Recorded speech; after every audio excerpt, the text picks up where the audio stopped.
पुढे बातमी नाशिक शहरातून आहे। नाशिक शहरामध्ये सीएनजीचा तुटवडा आहे आणि सीएनजी भरण्यासाठी वाहनधारकांच्या मोठी गर्दी झाल्याचं पाहायला मिळत आहे। वाहनधारकांवर ताटकळत उभं सुद्धा राहण्याची वेळ आली आहे। तर सीएनजीसाठी 1.5 ते 2 तासांचं वेटिंग पाहायला मिळत आहे।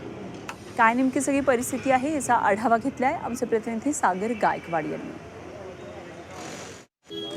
सध्या नाशिक शहरामध्ये सीएनजीचा तुटवडा जाणवू लागलाय। सीएनजीचे दर जरी स्थिर असले तरी सीएनजी मात्र जिल्ह्यात आणि शहरात अनेक ठिकाणी मिळत नसल्याने सीएनजीचा तुटवडा अनेक ठिकाणी जाणवू लागल्याने भल्या मोठ्या रांग ज्या आहेत त्या सीएनजी भरण्यासाठी ग्राहकांच्या लागताना पाहायला मिळतात।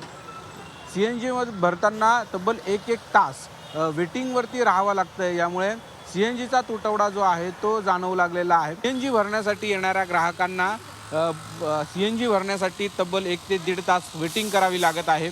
या दृश्यांमध्ये जर बघितलं तर सीएनजी भरण्यासाठी भली मोठी लाईन जी आहे ती रिक्षा चालकांपासून तर बाहेरगावावरून येणाऱ्या नागरिकांना वाहकांना देखील हा त्रास सहन करावा लागतोय।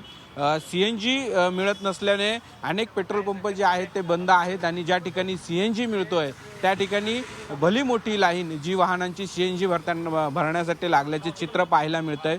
1 ते 1.5 तास वेटिंग करावं लागते। यामुळे सीएनजी अनेक ठिकाणी सुरू व्हावे अशी मागणी जी आहे ती नागरिकांकडून करत असताना प्रत्यक्षात जर बघितलं तर पेट्रोल आणि डिझेल अनेक ठिकाणी मिळत नाही आहे। त्याचबरोबर सीएनजी देखील मिळत नाही। यामुळे अनेक ठिकाणी सीएनजी पंपावरती देखील ग्राहकांची सीएनजी भरण्यासाठी मोठी लाईन होताना पाहायला मिळते।